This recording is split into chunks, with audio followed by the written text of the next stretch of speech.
I'm with Mr. Kalpesh Vaghela. Kalpesh, with your kind of vast experience of 30 years, I thought you're the best person to tell us how's the journey of the Indian pharmaceutical sector been in the last 3 decades? Right from skills, knowledge, technology, and of course, regulatory practices. India was doing wonderful things so far. They did a lot of good things. They are exporting to most part of the world and second largest partner of US. But recently we are seeing that there are some issues with data integrity and our companies are getting points related to 483 warning letters related to data integrity. Some of the things are cultural issues and some of the things are maybe the training issues. So if we sort those things out, again India is going to sign back, and still we are doing better when we compare it with China.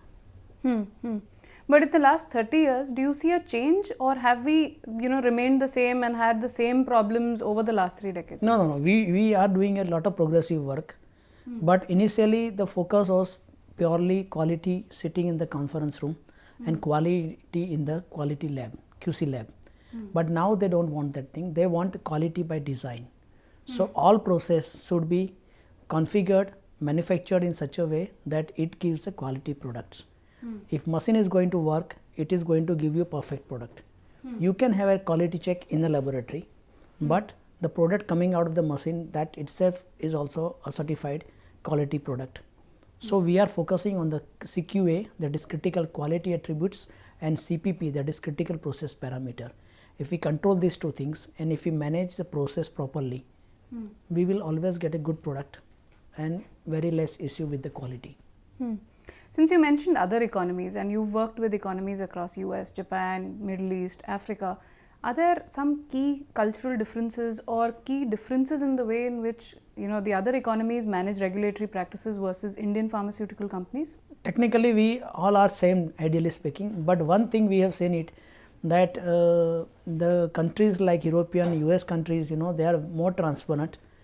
They are telling you the truth things, whereas country like India and China, they do the work, they might do some shortcuts, correct, and they try to hide it also. Sometimes management also doesn't know that something is going wrong, so they are taught to do work as per the procedures, whereas in India people try to take some shortcuts that is harmful, and nowadays that is the reason companies are going for the automation kind of a work.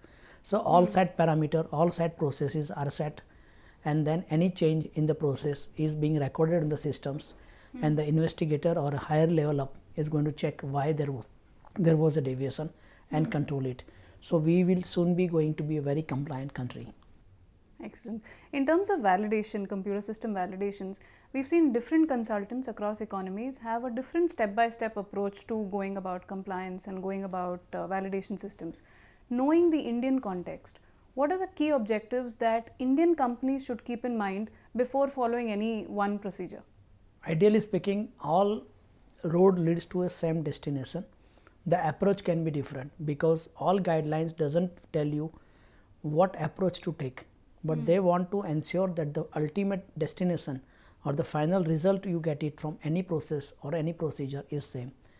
And as far as computer system validation is concerned, the most favored module is a V module, which is URS, FS, DS, functional specification, design specification, risk assessment, and then that is done by the supplier who is making the systems, and then IQ, OQ, PQ, which is done by the end user, because if there is any compliance issue with the systems, the end user, that is a pharma company, is being caught and they are getting punished.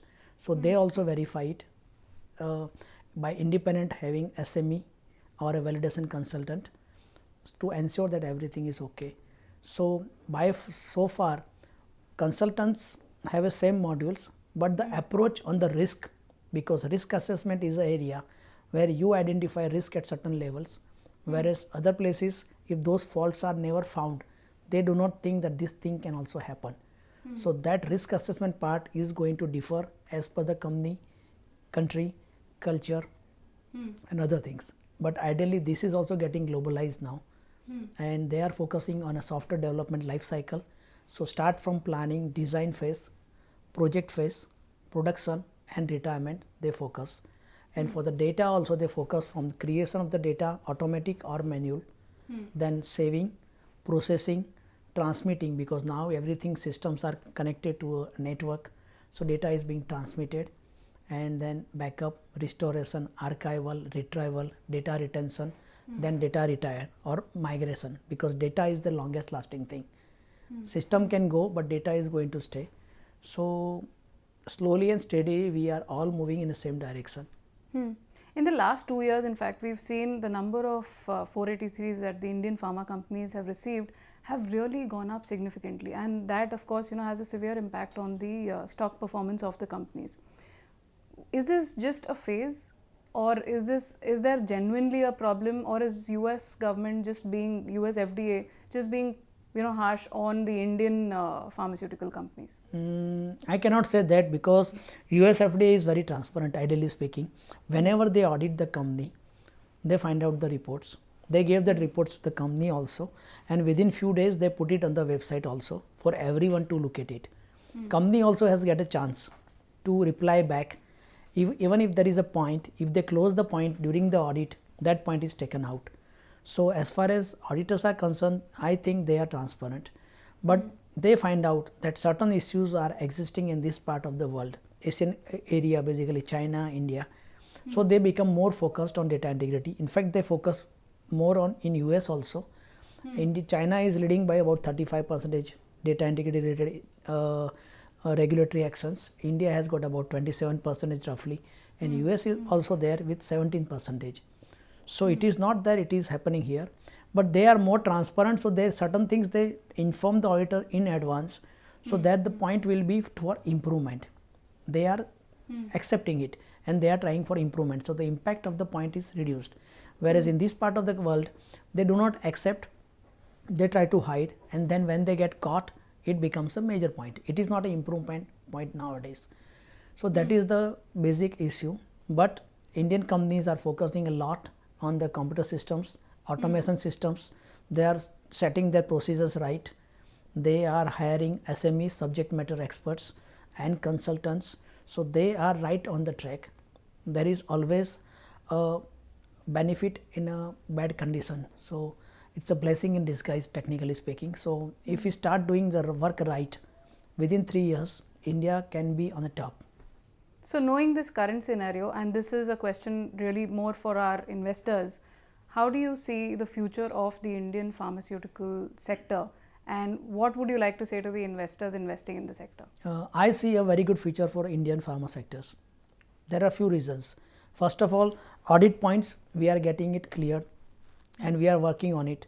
2-3 years is the time period to get out of it, and some companies started these points in the year 2013-14. So we will be very close to clearing those things. Secondly, the sale of the pharmaceutical product is mainly generic, Right. and then OTC product, and very small chunk of it is a patented product. So we have not still moved on to that value added part of the sales of a pharmaceutical product. That also we can look forward to, and this is going to reap a very good fortune for the investors. So stay invested. Anyway, pharma stocks are available at a very cheap prices. If you look at their current earlier prices and these prices, because stock market is driven by a psychology, correct? So investors doesn't see, they just see that there is a 483 and stock price gets a bidding of about 32%, correct? 6,000 crore, 8,000 crore, 20,000 crore rupees loss happens in a small period of time. That is something which is strange, because people are not educated. They go by psychology, they sell, and again they will come to buy. So I would recommend, it's a good time to buy, and if you have not sold it, good time to stay invested. We'll keep that tip. Stay invested in pharmaceutical sector. Thank you so much. Thank for you being very with much. us. Have a great day. Thank Bye. you.